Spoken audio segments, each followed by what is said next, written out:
요즘 부모님께 용돈을 드리는 자녀가 얼마나 될까요? 통계에 따르면 10명 중 8명의 성인 자녀가 부모님께 정기적으로 용돈을 드린다고 합니다. 많은 부모님들이 이것을 당연한 효도라고 생각하고 덥석 받아버리곤 하는데요. 이 선택이 나중에 큰 문제를 만들어낼 수도 있습니다. 67세 박순자 씨는 이런 말씀을 하셨습니다. 자식들이 용돈을 주면 줄수록 오히려 마음의 거리가 멀어지는 것 같다고 말입니다. 왜 이런 일이 일어날까요? 용돈을 주고받는 것 뒤에 숨어있는 심리적 문제가 있기 때문입니다. 오늘은 자식들에게 용돈을 받으면 안 되는 3가지 위험한 이유를 말씀드리겠습니다. 이것을 알고 나시면 진정한 효도가 무엇인지 깨달으실 겁니다. 그리고 더 건강하고 편안한 가족 관계를 만들어 가실 수 있을 겁니다. 자세한 이야기에 앞서 동영상 제작에 큰 도움이 되는 구독과 좋아요 한 번씩 부탁드리겠습니다. 마음을 따뜻하게 이어주는 영상을 더 빠르게 받아보실 수 있습니다. 지금 바로 시작하겠습니다.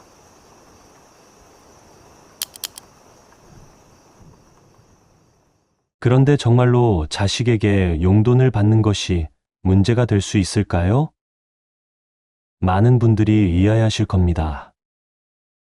하지만 실제로 이런 일들이 일어나고 있습니다.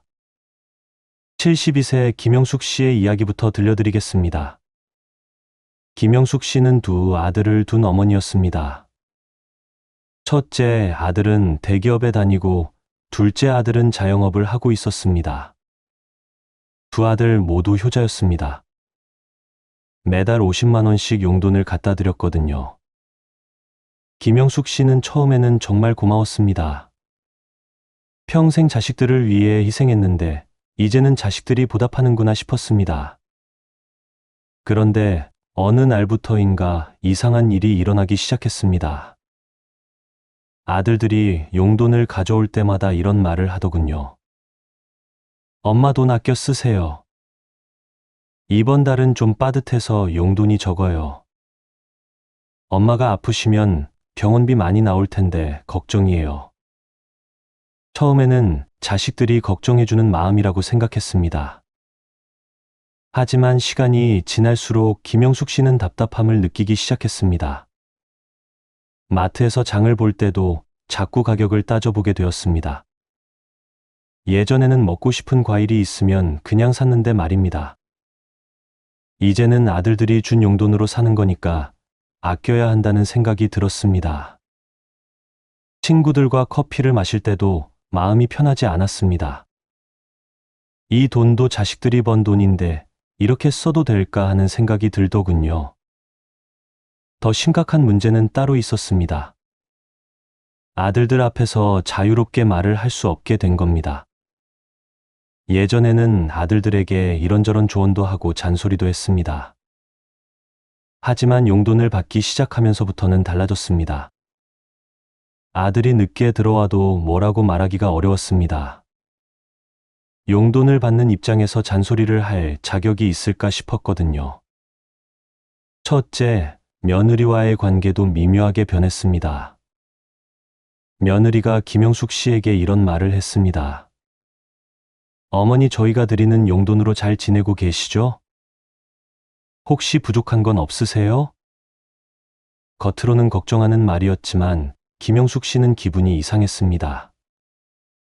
마치 자신이 며느리에게 신세를 지고 있다는 느낌이 들었습니다. 김영숙 씨는 이런 말씀을 하셨습니다. 용돈을 받기 전에는 그냥 엄마였는데 지금은 용돈을 받는 엄마가 된 것 같다고 말입니다. 아들들도 예전처럼 편하게 대하지 않는 것 같다고 하시더군요. 오히려 조심스럽게 대하는 느낌이 든다고 하셨습니다. 이것이 바로 첫 번째 이유입니다. 자식에게 용돈을 받으면 부모와 자식 사이의 자연스러운 관계가 무너집니다. 부모는 더 이상 당당한 부모가 아니라 도움을 받는 사람이 됩니다. 자식들도 부모를 편하게 대하기보다는 돌봐드려야 할 대상으로 보게 됩니다. 실제로 이런 변화를 경험한 분들이 많습니다. 65세 이순희 씨도 비슷한 이야기를 들려주셨습니다. 딸이 용돈을 주기 시작하면서부터 딸 앞에서 위축되는 느낌이 든다고 하셨습니다. 예전에는 딸에게 이런저런 부탁도 하고 투정도 부렸는데 말입니다. 지금은 딸이 힘들게 번 돈을 받는 입장이니까 함부로 말하기가 어렵다고 하시더군요. 이순희 씨의 경우가 더 안타까웠습니다. 딸이 매달 30만 원씩 용돈을 주면서 이런 말을 했답니다. 엄마, 이 돈으로 한 달 생활비 하시면 되죠? 모자라면 말씀하세요. 하지만 이순희 씨는 모자란다는 말을 할 수가 없었습니다. 딸이 어렵게 번 돈인데 더 달라고 할 수는 없지 않습니까? 그래서 이순희 씨는 30만 원으로 한 달을 버텨야 했습니다. 식비를 아끼고 용품비를 줄이면서 말입니다. 친구들과의 만남도 줄어들었습니다. 외식비가 부담되었거든요. 정작 딸은 이순희 씨가 절약하며 지내고 있다는 사실을 모르고 있었습니다. 더 큰 문제는 이순희 씨가 딸에게 솔직하게 말할 수 없다는 점이었습니다. 용돈이 부족하다고 말하면 딸이 부담스러워할까 봐 걱정되었습니다. 그렇다고 딸의 호의를 거절하기도 어려웠습니다. 딸이 효심으로 주는 돈을 거부할 수는 없었거든요. 결국 이순희 씨는 딸 앞에서 항상 괜찮다고 말하게 되었습니다. 실제로는 생활이 빠듯했지만 말입니다. 딸도 엄마가 괜찮다고 하니까 별 문제 없다고 생각했습니다. 이렇게 해서 모녀 사이에 보이지 않는 벽이 생겨났습니다. 여러분, 이 부분이 정말 중요합니다. 부모와 자식의 관계는 돈으로 정의되어서는 안 됩니다. 부모는 평생 자식을 사랑하고 키워온 존재입니다. 그 관계가 용돈을 주고받는 것으로 바뀌어서는 안 되는 겁니다. 부모의 권위와 자식의 자연스러운 효심이 모두 무너질 수 있거든요. 70세 박효수 씨는 이런 말씀을 하셨습니다. 아들이 용돈을 주면서부터 자신이 아들에게 빚진 사람이 된 기분이라고 하시더군요. 예전에는 아들이 잘못하면 따끔하게 혼도 냈는데 지금은 그럴 수가 없다고 하셨습니다. 용돈을 받는 입장에서 아들을 혼낼 자격이 있을까 싶다고 하시더군요. 박철수 씨의 아들은 회사에서 스트레스를 많이 받는 직장인이었습니다. 집에 와서도 피곤해하고 짜증을 낼 때가 많았습니다. 예전 같으면 박철수 씨가 아들에게 이런 말을 했을 겁니다. 직장이 힘들어도 집에서는 좀 밝게 지내라고 말입니다. 하지만 지금은 그런 말을 할 수가 없었습니다. 아들이 힘들게 번 돈으로 용돈을 주는데 잔소리까지 할 수는 없었거든요. 그래서 박철수 씨는 아들이 집에서 기분 나빠해도 참고만 있었습니다. 아들의 아내인 며느리가 힘들어해도 끼어들 수가 없었습니다. 용돈을 받는 시아버지가 며느리 편을 들 수는 없는 노릇이었으니까요. 자식들도 마찬가지입니다. 부모님께 용돈을 드리면서부터 부모님과의 관계가 어색해진다고 하는 분들이 많습니다. 예전처럼 자연스럽게 투정을 부리거나 응석을 피우기 어려워집니다. 부모님께 경제적 도움을 드리는 입장에서 철저하게 어른이 되어야 한다고 생각하게 되거든요. 68세 최명자 씨의 딸은 이런 고백을 했습니다. 엄마한테 용돈을 드리기 시작하면서부터 엄마와의 관계가 공식적이 된 것 같다고 말입니다. 예전에는 엄마한테 직장 스트레스도 털어놓고 연애 고민도 상담했는데 말입니다. 지금은 엄마를 부양하는 딸의 역할에만 충실해야 한다고 생각하게 되었다고 하더군요. 이렇게 되면 가족 간의 정이 메말라집니다. 돈이 오가면서 정작 마음은 멀어지는 아이러니한 상황이 벌어지는 겁니다. 부모는 자식에게 미안함을 느끼고 자식은 부모에게 부담을 느끼게 됩니다. 서로를 배려한다고 하지만 오히려 서로가 불편해지는 관계가 되는 겁니다. 하지만 이것은 시작에 불과합니다. 더 심각한 문제들이 기다리고 있거든요. 하지만 더 큰 문제가 기다리고 있습니다. 78세 정말순 씨의 이야기를 들어보겠습니다. 정말순 씨는 평생 강인한 여성이었습니다. 남편이 일찍 돌아가신 후 혼자서 세 자녀를 키워냈습니다. 작은 식당을 운영하면서 자식들 교육비를 댔습니다. 정말순 씨는 누구에게도 손 벌리지 않고 살아온 분이었습니다. 그런데 70세가 되면서 몸이 많이 안 좋아졌습니다. 식당 일이 힘들어져서 문을 닫게 되었습니다. 그때부터 자녀들이 용돈을 주기 시작했습니다. 첫째 아들이 매달 40만 원, 둘째 딸이 30만 원, 셋째 아들이 20만 원씩 주었습니다. 총 90만 원이었으니 생활하기에는 충분한 금액이었습니다. 처음에는 정말순 씨도 고마워했습니다. 평생 고생했으니 이제는 자식들 도움을 받아도 될 것 같았거든요. 하지만 시간이 지나면서 이상한 변화가 일어났습니다. 정말순 씨가 점점 의존적으로 변하기 시작한 겁니다. 예전에는 무엇이든 스스로 해결하려고 했습니다. 집안의 전구가 나가면 직접 갈아 끼웠습니다. 변기가 막히면 뚫어뻥으로 직접 해결했습니다. 몸이 아파도 병원에 혼자 가서 진료를 받았습니다. 하지만 용돈을 받기 시작하면서부터는 달라졌습니다. 전구가 나가면 아들에게 전화를 했습니다. 변기가 막히면 딸을 불렀습니다. 병원에 갈 때도 자녀들에게 함께 가달라고 했습니다. 자녀들이 용돈을 주니까 이런 것들도 당연히 해줘야 한다고 생각하게 된 겁니다. 더 큰 문제는 정말순 씨의 자신감이 사라진 것이었습니다. 예전에는 동네에서 인정받는 분이었습니다. 식당을 운영하면서 많은 사람들과 어울렸습니다. 부녀회 활동도 하고 경로당에서도 목소리가 컸습니다. 하지만 용돈을 받기 시작하면서부터는 모든 것이 달라졌습니다. 경로당에서도 위축되기 시작했습니다.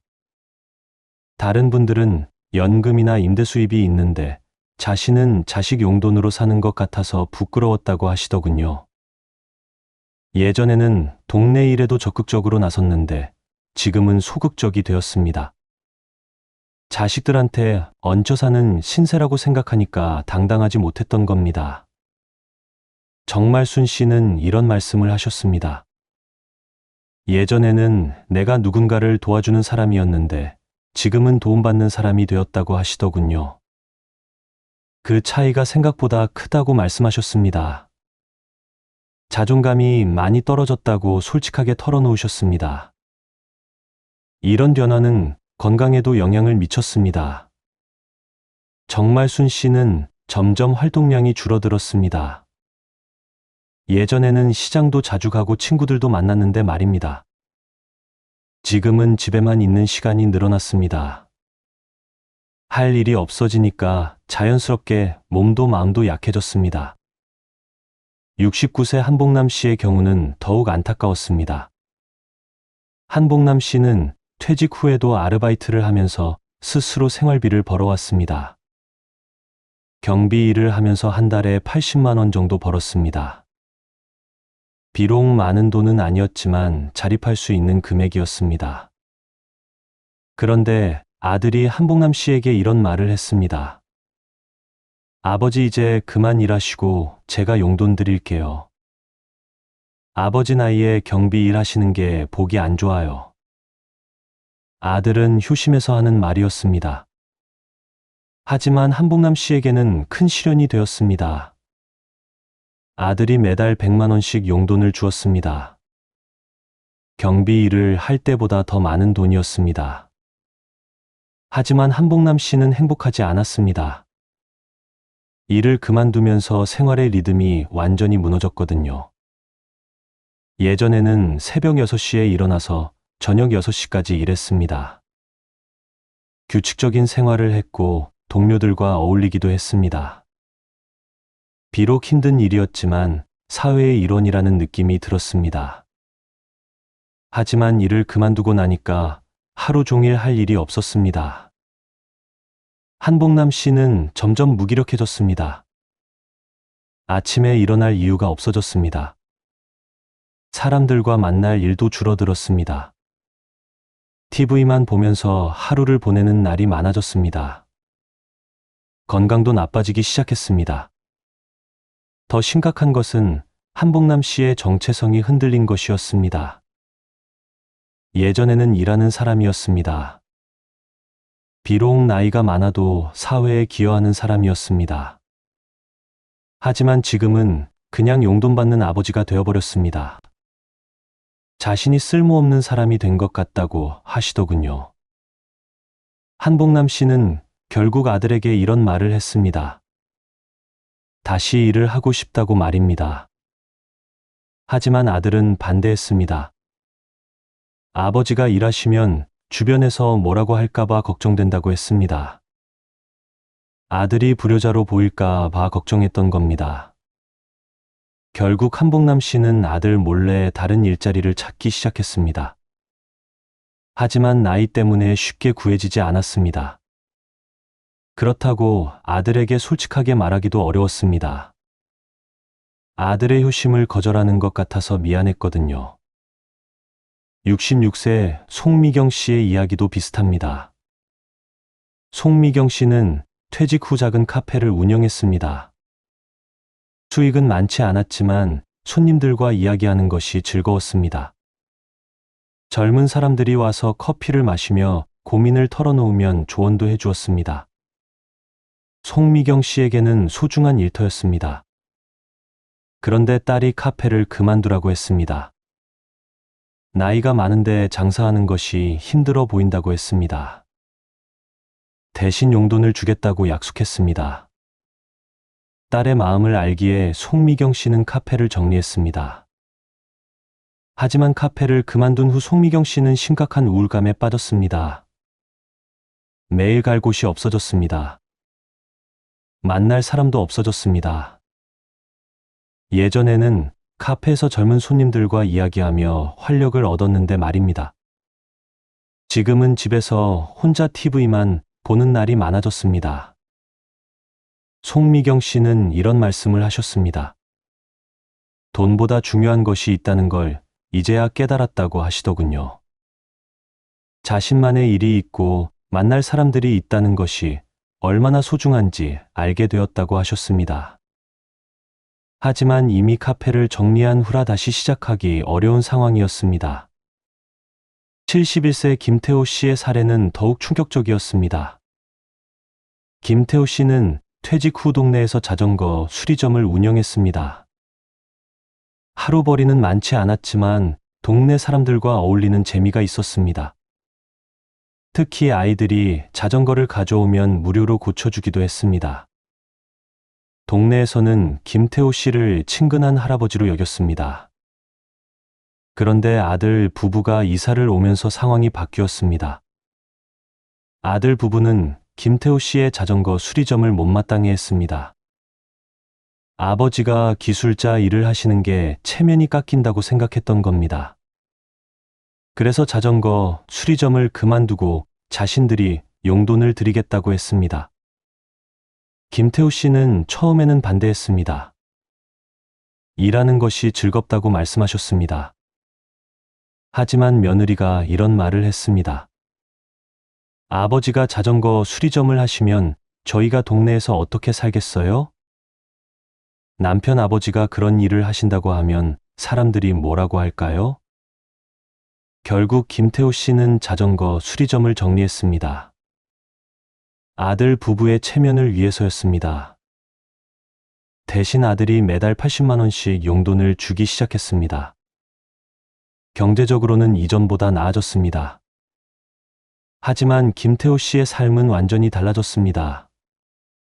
매일 갈 곳이 없어졌습니다. 만날 사람들도 없어졌습니다. 예전에는 동네 아이들이 할아버지라고 부르며 따랐는데 말입니다. 지금은 그냥 집에서 시간을 보내는 노인이 되어버렸습니다. 김태호 씨는 점점 우울해졌습니다. 자신이 사회에서 필요 없는 사람이 된 것 같다고 말씀하셨습니다. 예전에는 자전거를 고쳐달라고 찾아오는 사람들이 있었는데 말입니다. 지금은 아무도 자신을 필요로 하지 않는다는 생각이 들었습니다. 여러분, 이것이 두 번째 이유입니다.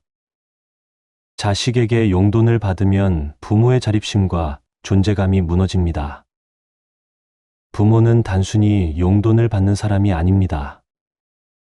평생의 경험과 지혜를 가진 소중한 존재입니다. 그런 부모가 단순히 경제적 지원을 받는 대상으로 전락해서는 안 되는 겁니다. 부모에게는 자신만의 역할과 정체성이 필요합니다. 일을 하든 봉사를 하든 취미를 즐기든 자신만의 영역이 있어야 합니다. 그래야 건강하고 당당한 노년을 보낼 수 있습니다. 하지만 자식에게 용돈을 받으면 이런 것들이 모두 사라질 위험이 있습니다. 가장 심각한 세 번째 문제를 말씀드리기 전에 75세 조순덕 씨의 충격적인 이야기를 들려드리겠습니다. 조순덕 씨는 세 자녀를 둔 어머니였습니다. 첫째와 둘째는 성공한 사업가였고 셋째는 공무원이었습니다. 세 자녀 모두 경제적으로 여유가 있었습니다. 조순덕 씨가 70세가 되었을 때 자녀들이 상의해서 용돈을 주기로 했습니다. 첫째가 매달 60만 원, 둘째가 50만 원, 셋째가 40만 원씩 주었습니다. 총 150만 원이었으니 넉넉한 금액이었습니다. 조순덕 씨는 자녀들의 효심에 감동했습니다. 처음 2년 동안은 아무 문제가 없었습니다. 자녀들도 성실하게 용돈을 갖다 드렸습니다. 조순덕 씨도 고마운 마음으로 받았습니다. 하지만 3년째부터 이상한 일들이 벌어지기 시작했습니다. 첫째, 아들의 사업이 어려워졌습니다. 코로나 때문에 매출이 급감했던 겁니다. 하지만 첫째 아들은 어머니께 그런 사실을 말씀드리지 않았습니다. 대신 어떻게든 용돈은 계속 갖다 드렸습니다. 어머니가 걱정하실까 봐 숨겼던 겁니다. 그런데 첫째 아들의 사정이 점점 나빠졌습니다. 직원들 월급도 밀리고 대출 이자도 감당하기 어려워졌습니다. 그럼에도 불구하고 어머니 용돈만큼은 끊을 수가 없었습니다. 형제들과 약속한 일이고 어머니가 그 돈으로 생활하고 계셨거든요. 결국 첫째 아들은 사채를 쓰기 시작했습니다. 어머니 용돈을 위해서였습니다. 이자가 높다는 걸 알면서도 다른 방법이 없었습니다. 어머니께 사정을 말씀드릴 수도 없었고 다른 형제들에게 도움을 청하기도 어려웠습니다. 둘째 아들도 사정이 비슷했습니다. 사업 확장을 위해 큰 투자를 했는데 실패했습니다. 손실이 커서 가정 경제가 어려워졌습니다. 부인도 파트타임 일을 시작해야 할 정도였습니다. 하지만 둘째 아들도 어머니께는 말씀드리지 못했습니다.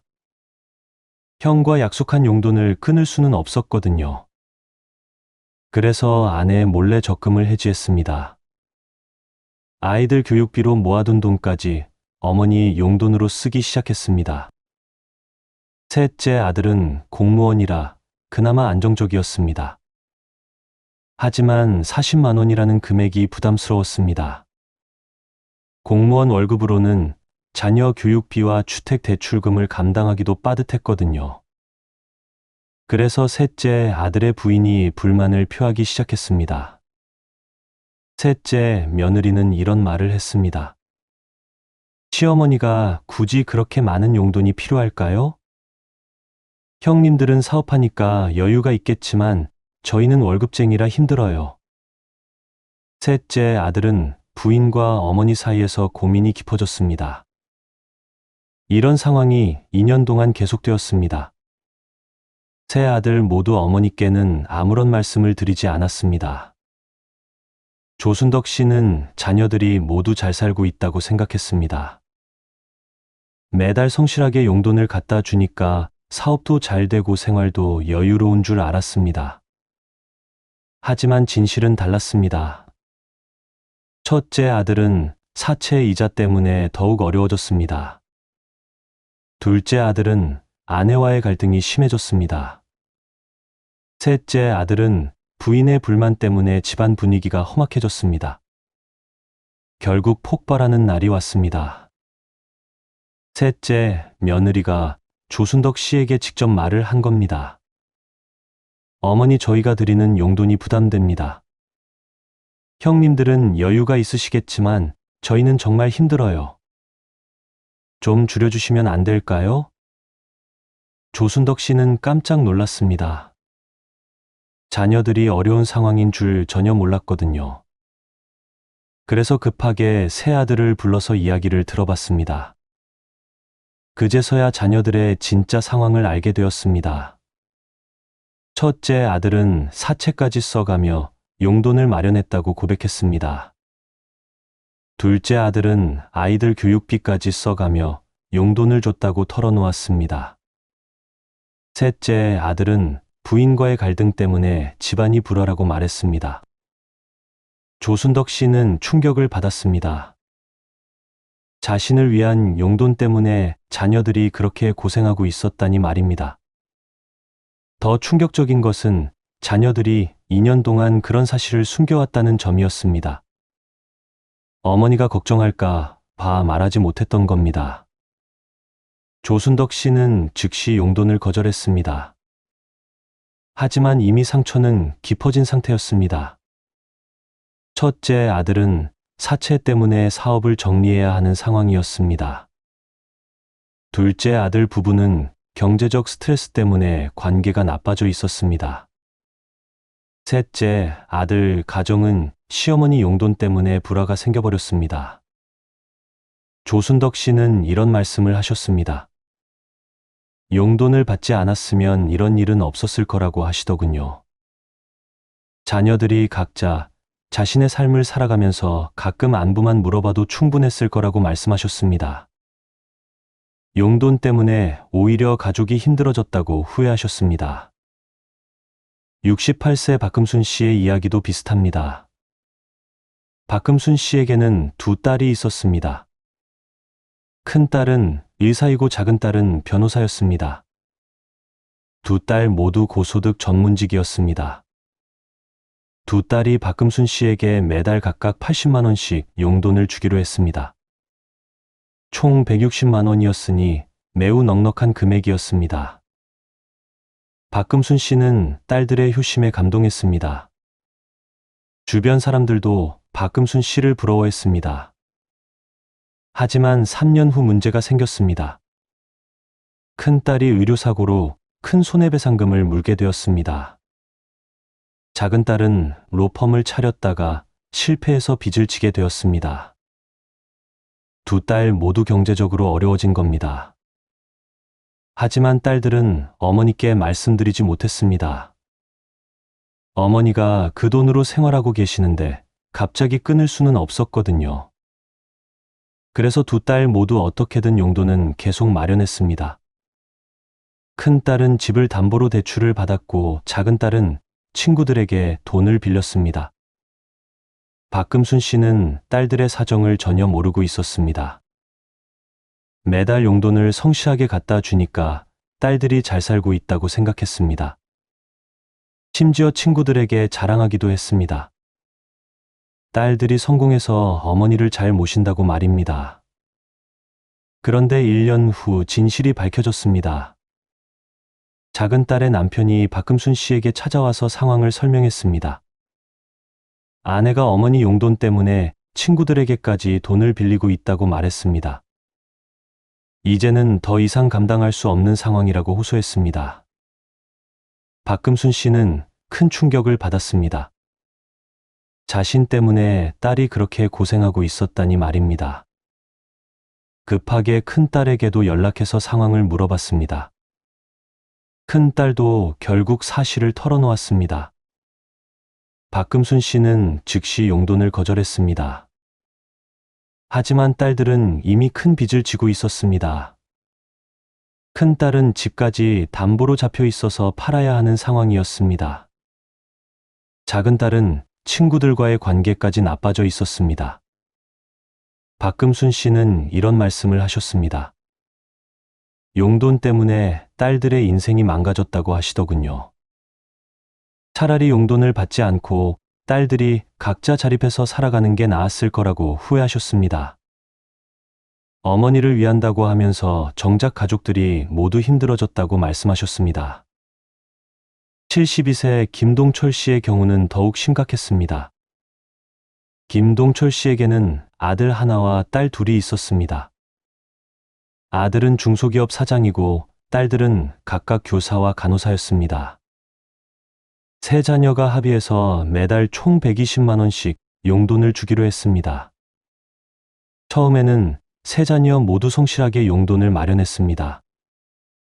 하지만 시간이 지나면서 각자의 사정이 달라졌습니다. 아들의 회사는 경영난에 빠졌고 큰딸은 남편이 사업 실패로 빚을 졌습니다. 작은 딸은 아이가 아파서 병원비가 많이 들어갔습니다. 그런데도 세 자녀는 서로에게 솔직하게 말하지 못했습니다. 다른 형제들에게 부담을 주고 싶지 않았거든요. 그래서 각자 어떻게든 자신의 몫은 마련하려고 애썼습니다. 하지만 점점 한계에 다다르고 있었습니다. 결국 큰딸이 먼저 포기했습니다. 남편의 빚 때문에 더 이상 용돈을 마련할 수 없었거든요. 하지만 아버지께 직접 말씀드리기는 어려웠습니다. 그래서 작은 딸에게만 사정을 털어놓았습니다. 작은 딸도 사실은 힘든 상황이었습니다. 아이 병원비 때문에 적금까지 해지한 상태였거든요.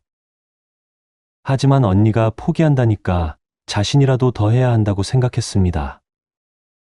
그래서 언니 몫까지 부담하기로 했습니다. 아들도 회사 상황이 점점 나빠졌습니다. 직원들을 해고해야 하는 상황까지 왔습니다. 하지만 아버지 용돈만큼은 끊을 수 없었습니다. 그래서 개인 돈을 회사에서 빼서 용돈을 마련했습니다. 이런 상황이 1년 동안 계속되었습니다. 김동철 씨는 자녀들의 진짜 상황을 전혀 몰랐습니다. 큰딸이 용돈을 끊었다는 사실도 몰랐습니다. 작은 딸이 언니 몫까지 부담하고 있다는 것도 몰랐습니다. 결국 아들의 회사가 부도 위기에 처했습니다. 아들이 더 이상 견딜 수 없어서 김동철 씨에게 모든 사실을 털어놓았습니다. 그제서야 김동철 씨는 자녀들이 얼마나 힘들었는지 알게 되었습니다. 이것이 세 번째이자 가장 심각한 이유입니다. 자식에게 용돈을 받으면 자녀들에게 과도한 경제적 부담을 지우게 됩니다. 자녀들은 부모에게 솔직하게 자신의 어려움을 말하지 못합니다. 부모가 걱정할까 봐 숨기게 되고 결국 가족 전체가 위험에 빠질 수 있습니다. 부모는 자녀들의 삶을 지켜주는 존재여야 합니다. 자녀들에게 부담을 주는 존재가 되어서는 안 되는 겁니다. 용돈을 받는 것이 효도라고 생각할 수 있지만 실제로는 자녀들의 삶을 어렵게 만들 수 있습니다. 더 큰 문제는 그런 어려움이 숨겨진다는 점입니다. 여러분, 돈을 받아야만 효도를 받는 것이 아닙니다. 자녀들이 각자의 삶을 건강하게 살아가는 것을 지켜보는 것이 진정한 부모의 마음입니다. 부모는 자녀들의 안전망이 되어야지 부담이 되어서는 안 되는 겁니다. 자녀들이 무리하지 않고 자신의 삶을 충실히 살아가는 모습이야말로 부모에게는 가장 큰 기쁨이어야 합니다. 그렇다면 어떻게 해야 할까요? 많은 분들이 궁금해하실 겁니다. 자녀들의 효심도 받아들이고 싶고 가족 관계도 건강하게 유지하고 싶으실 테니까요. 실제로 이런 딜레마를 잘 해결한 분들의 이야기를 들려드리겠습니다. 73세 윤봉길 씨의 지혜로운 선택부터 말씀드리겠습니다. 윤봉길 씨에게는 세 자녀가 있었습니다. 자녀들이 모두 성인이 되고 결혼한 후 용돈을 주겠다고 제안했습니다. 하지만 윤봉길 씨는 정중하게 거절했습니다. 윤봉길 씨는 자녀들에게 이렇게 말했습니다. 고마운 마음은 충분히 알겠지만 나는 아직 스스로 생활할 수 있다고 말입니다. 대신 가끔 안부 전화를 해주고 명절 때 얼굴 보러 오는 것만으로도 충분하다고 하셨습니다. 그리고 정말 도움이 필요할 때는 부탁드리겠다고 약속하셨습니다. 자녀들은 처음에는 아쉬워했습니다. 부모님께 효도하고 싶은 마음이 컸거든요. 하지만 윤봉길 씨의 단호한 의지를 보고 존중하기로 했습니다. 대신 다른 방법으로 효도하기로 마음먹었습니다. 큰아들은 한 달에 한 번씩 아버지와 함께 등산을 가기 시작했습니다. 둘째 딸은 2주에 한 번씩 아버지 댁에 가서 반찬을 해드렸습니다. 셋째 아들은 일주일에 2번씩 안부 전화를 드렸습니다. 윤봉길 씨는 이런 변화가 훨씬 좋다고 말씀하셨습니다. 용돈을 받을 때와는 완전히 다른 느낌이라고 하시더군요. 자녀들과의 관계가 더 자연스러워졌다고 하셨습니다. 부담 없이 편하게 만날 수 있게 되었다는 겁니다. 윤봉길 씨는 75세가 되어서도 작은 일을 하고 계십니다. 아파트 경비 일을 하면서 한 달에 70만 원 정도 벌고 계십니다. 국민연금과 합치면 생활하기에 충분한 금액입니다. 무엇보다 매일 할 일이 있고 만날 사람들이 있다는 것이 좋다고 하십니다. 자녀들도 아버지의 선택을 이해하게 되었습니다. 아버지가 당당하게 자립해서 사시는 모습이 오히려 자랑스럽다고 말합니다. 용돈을 드리는 것보다 아버지와 함께 보내는 시간이 더 소중하다고 깨달았다고 합니다. 70세 이영희 씨의 경우도 비슷합니다. 이영희 씨는 2딸을 둔 어머니였습니다. 딸들이 용돈을 주겠다고 했을 때 이영희 씨는 다른 제안을 했습니다. 용돈 대신 함께 여행을 가자고 제안한 겁니다. 이영희 씨는 딸들에게 이렇게 말했습니다. 돈보다는 추억을 만들고 싶다고 말입니다. 1년에 2번 정도 가족여행을 가는 것이 어떻겠냐고 제안했습니다. 딸들도 그 제안을 좋아했습니다. 그래서 이영희 씨 가족은 봄과 가을에 1박 2일 여행을 갑니다. 가까운 온천이나 펜션에 가서 함께 시간을 보냅니다. 여행비는 딸들이 부담하지만 이영희 씨도 일부는 보탭니다. 그래야 부담 없이 함께 즐길 수 있다고 생각하시거든요. 이영희 씨는 이런 방식이 훨씬 만족스럽다고 말씀하십니다. 용돈을 받을 때는 미안한 마음이 컸는데 지금은 그런 부담이 없다고 하십니다. 딸들과 함께 보내는 시간이 정말 소중하다고 느끼신다고 합니다. 무엇보다 딸들이 무리하지 않는다는 점이 마음 편하다고 하시더군요.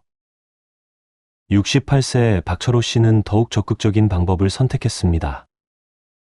박철호 씨는 퇴직 후 작은 카페를 차렸습니다.